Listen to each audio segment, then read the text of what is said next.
You're listening to the Play Therapy Podcast with Dr. Brenna Hicks, your source for centered and focused play therapy coaching.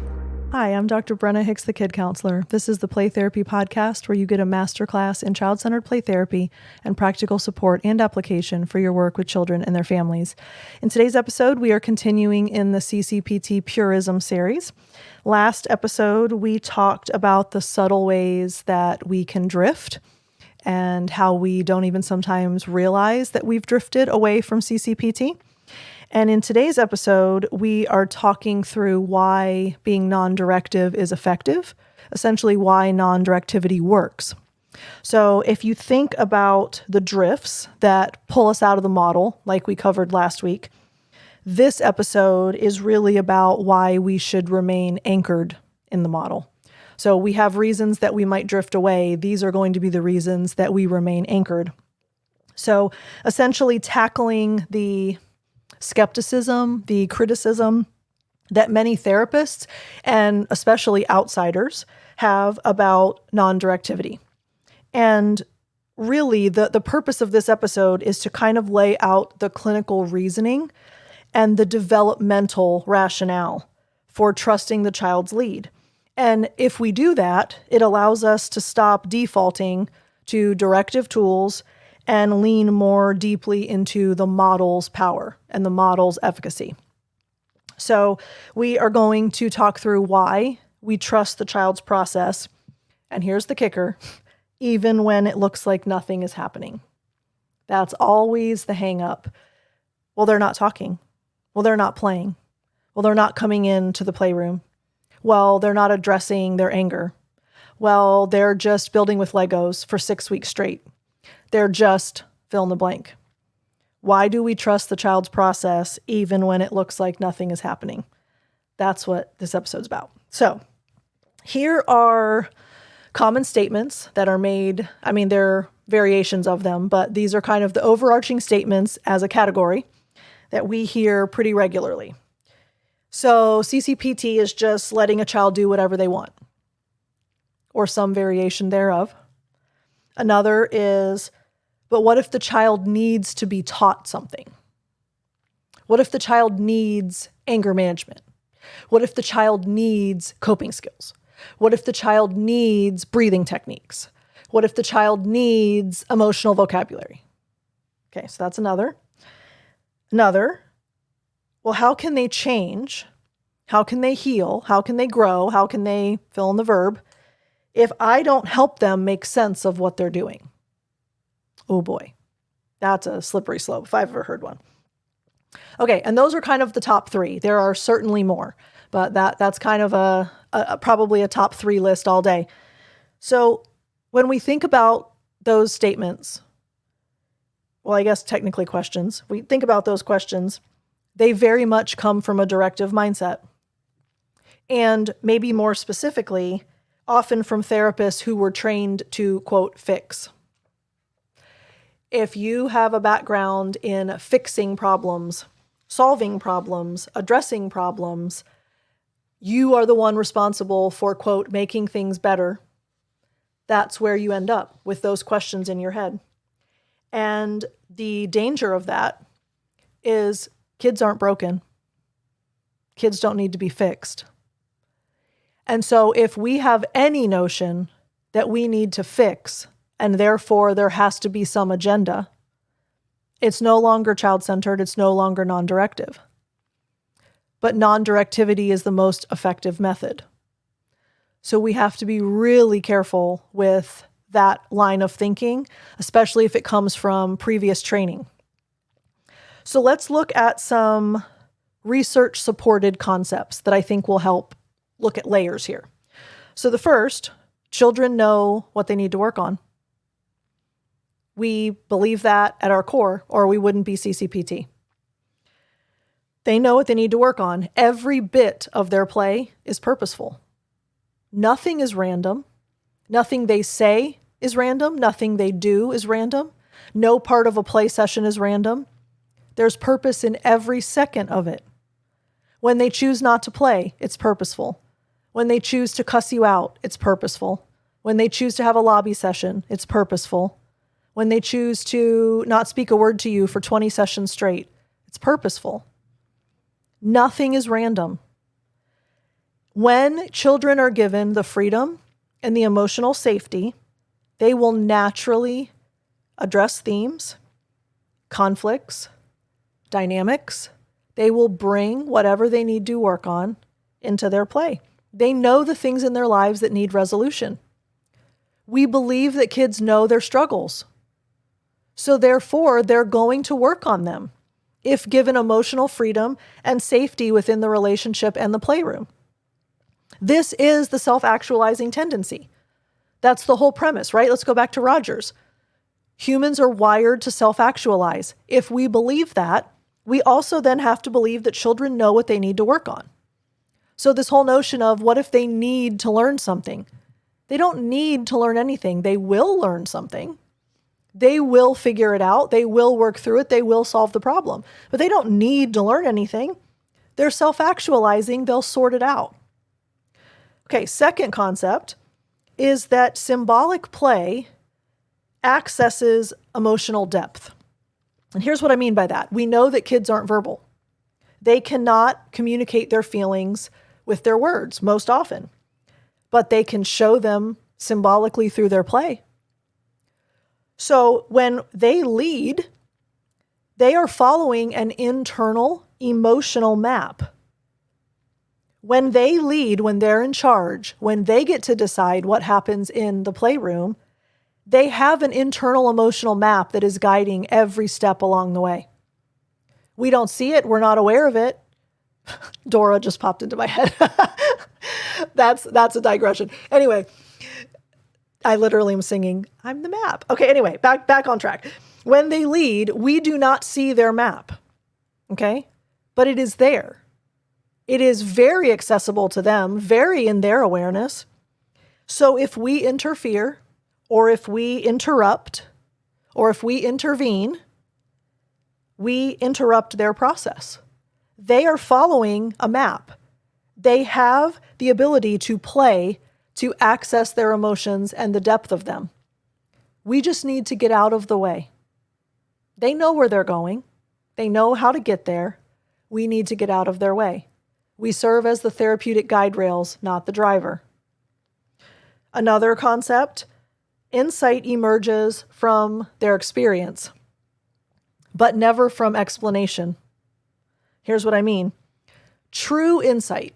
Think about a scenario that you have had, where you have had a moment of true insight about your life, your relationships, your situation. Like you've had that aha moment, that light bulb moment. It has been a moment of true insight for you. It was felt. That was an experienced, felt moment. It was not taught to you. Now, I believe sometimes God uses people to provide insight for us. I think it's important to seek wise counsel. I think that we should surround ourselves with people who are going to advise us in very healthy and appropriate and wise ways. But when you experience true insight, it might have come from something someone said to you, but that is a felt moment, not a taught one. And as children play, they are integrating their emotional experiences. They're feeling, they're emoting, they're experiencing, they're integrating all of them together. It is never through logic. It is never through interpretation. It's never through the words that we're saying. The words that we say are important, but that is not part of their experience that they're able to provide insight. That's not what's happening. The child will never be able to verbalize their growth. They're never going to be able to explain their growth. They're never going to be able to talk about their growth. They will live it because it's felt. It's experienced. So it is never about explanation. We don't ever have to teach a child, talk to a child, enlighten a child. They use their own experiences to do so. Next, the therapeutic relationship. And we've talked about this so many times, but it bears repeating. The therapeutic relationship is the change agent. CCPT is never about behavior. It's never about correcting behavior. It's never about changing behavior. It's never about behavior at all. It's about the child's ability to transform themselves through the relationship that's built. And here's why. Be with attitudes. Pop quiz. What are they? I'm sure you yelled. I'm here, I hear you, I understand, I care, and I delight in you. Okay, why? Because when the child feels accepted unconditionally, loved unconditionally, seen, heard, noticed, trusted, when they experience all those things through the relationship, they internalize that experience. And guess what it does? Y'all, this is so powerful. It reorganizes their sense of who they are. They actually are able to reorganize internally their sense of identity, their sense of worth, their sense of concept, their sense of who they are. They're able to reorganize it because of the relationship that is created. And through that relationship and the be with attitudes and them feeling accepted and loved and seen and all of those things, they internalize it and they have a new sense of who they are. Let's go back to Landreth's words. Just noticing a child is a powerful builder of self-esteem. All we do is create a relationship where they get to experience a connection with an adult unlike any other connection with any other adult they have in the world. And they actually reorganize their entire sense of who they are. It's incredible. Another concept, they are able to develop self-regulation, they're able to develop self-confidence, and they're able to develop autonomy naturally and organically. The relationship and the environment are conducive to the child actually figuring out how to do this naturally on their own. They will naturally regulate, they will naturally increase self-confidence, and they will develop autonomy. Why? Well, the relationship and the environment, we need both. Their nervous system is allowed to settle. Their emotional regulation can become more consistent. They increase their confidence, their sense of who they are. They understand self-responsibility, so autonomy is strengthened. These things will naturally emerge. They don't need to be taught. They don't need to be shown. They don't need to be lectured to. You don't need a treatment plan. You don't need any of those things. Why? They'll naturally do it. The relationship and the environment affords those changes. This is the developmental repair that CCPT offers. All of those concepts, all 5 of those concepts, that allows for developmental repair. And it comes without instruction. We're not instructing them on anything. We're just being with them. So those are concepts that I thought was really important to discuss. We also have evidence. We have empirical data proving this. You can look at Bratton's meta-analytic research. That's your probably go-to. Ray did some meta-analytic work too. But you have meta-analytic research that shows CCPT is effective for almost all presenting concerns. In addition, so not only do we know that it works for almost every situation, we also have longitudinal studies suggesting that lasting change in behavior and regulation and family function exist long after the treatment is no longer present. That's specifically out of research. If you look at self-report from CCPTs, therapists report that even quiet or chaotic play can lead to change and resolution.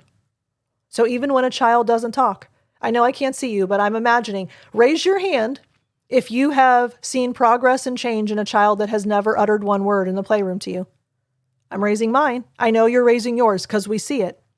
Have you ever had a kid come in and be a frantic, chaotic, cyclone, Tasmanian devil every single session, and you still see change and resolution? I'm raising my hand too. Why? Because that's anecdotal evidence that we have seen with our own eyes. And therapists also say that children move through play themes in their phases. So they have their initiation, and then they have their resistance, and then they have their work, and then they have termination. We see it.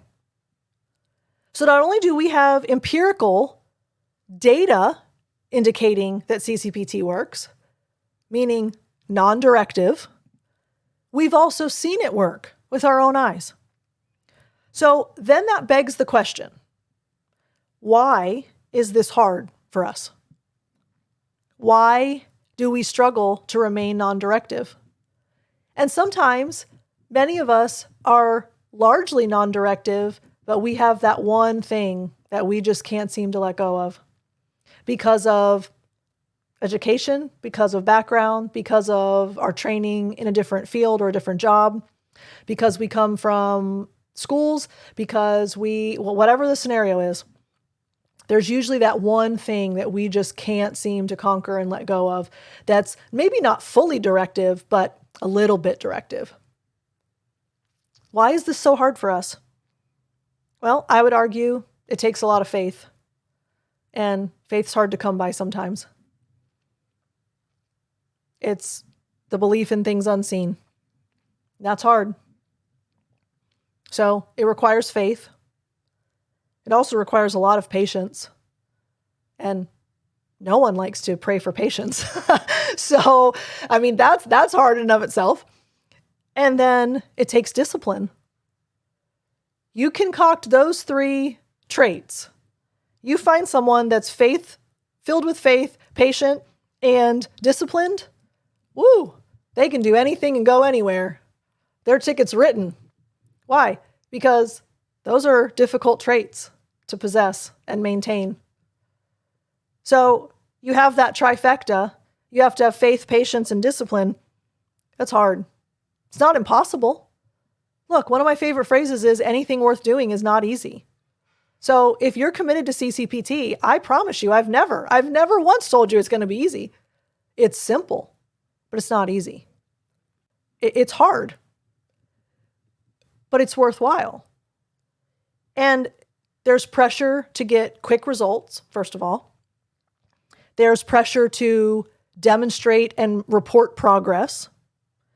There's pressure to do something in session.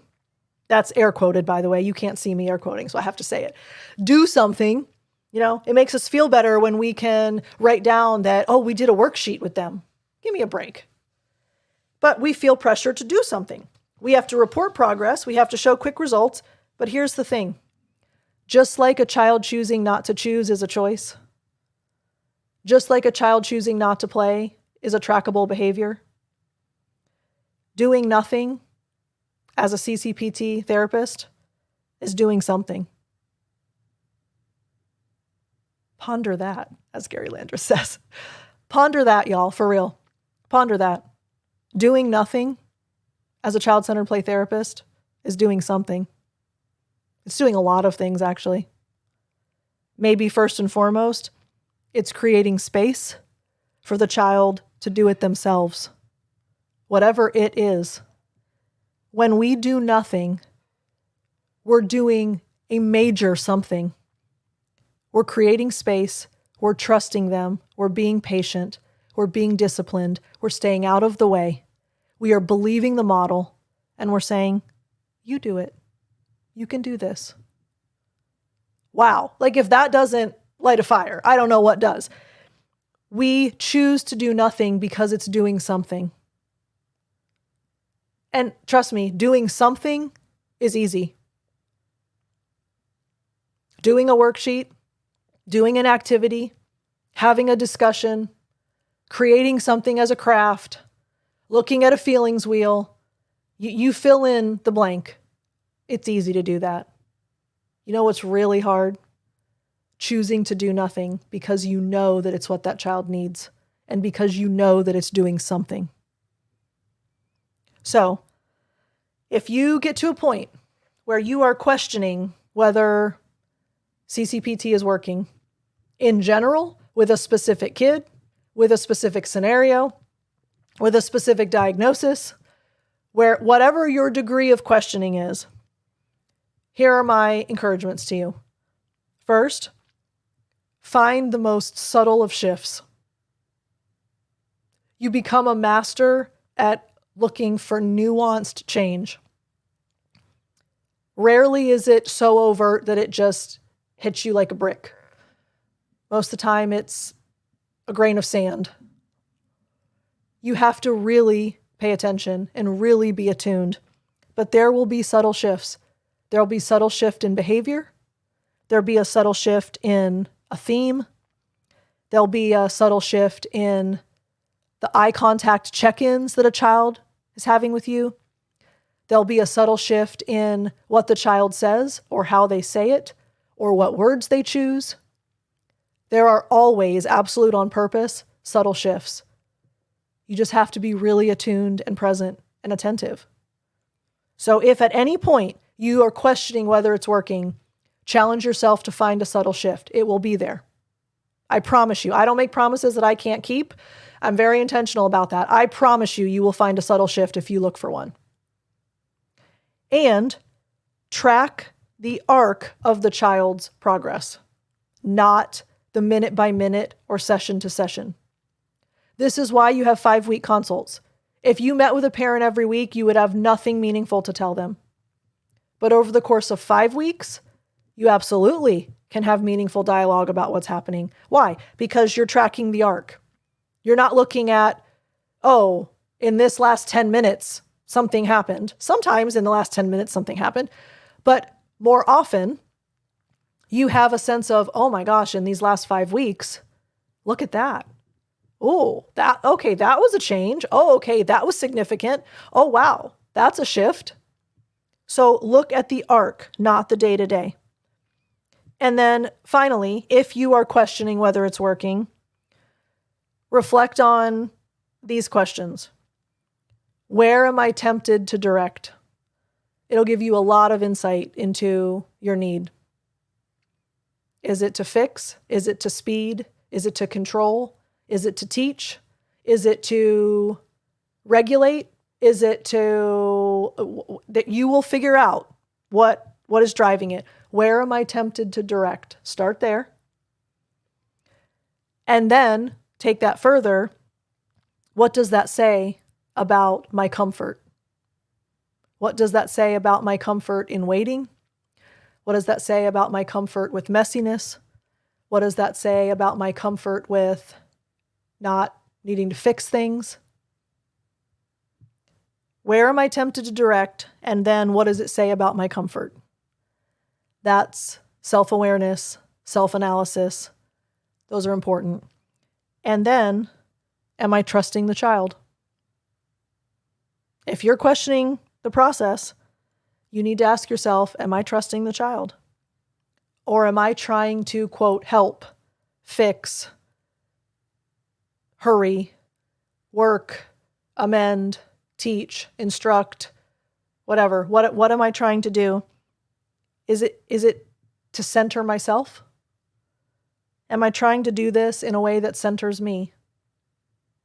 It's no longer child-centered. That's therapist-centered. And that's not a model, so we can't do that. We can't be TCPTs. That's not a thing. We're child-centered. So let's kind of recap all of that. I know this has been a little bit of a long one, but this is important. Non-directivity works. We know it does. Not because it's passive, not because the child gets to do whatever they want, not because we do nothing, because it's deeply responsive to how kids grow and how kids work through stuff in their lives. It works. And doing nothing is doing something. Print that, frame that, put it up over your desk, put it on your bathroom mirror, put it on your dashboard in your car. Doing nothing is doing something. That's what we're all about. We are making space for the child to do it themselves. All right. So in the next episode, we're going to look at how we can maintain CCPT in hard moments, maybe especially with intense behaviors and intense emotions and big stuff happening in the playroom. How do we maintain child-centeredness and non-directivity in those scenarios? So I hope that this was an encouragement to y'all. I hope that this series has been an encouragement. I know many of you have emailed me and let me know that these episodes have been really meaningful and helpful to you. So you're why I do this. I can't do this without you. I wouldn't do this without you. Thank you for your commitment, your investment. Thank you for recommending this podcast to people. Thank you for recommending the parenting podcast to people. I really can't tell you enough. I really do believe and feel like in the depth of my being, I feel that this is our podcast. This is never Brenna's show. This is our show. And so the more that this makes it to other people's ears, the better the world is for it. So really, truly, thank y'all. I love y'all so much. We'll talk again soon. Bye. Thank you for listening to the Play Therapy Podcast with Dr. Brenna Hicks. For more episodes and resources, please go to www.playtherapypodcast.com.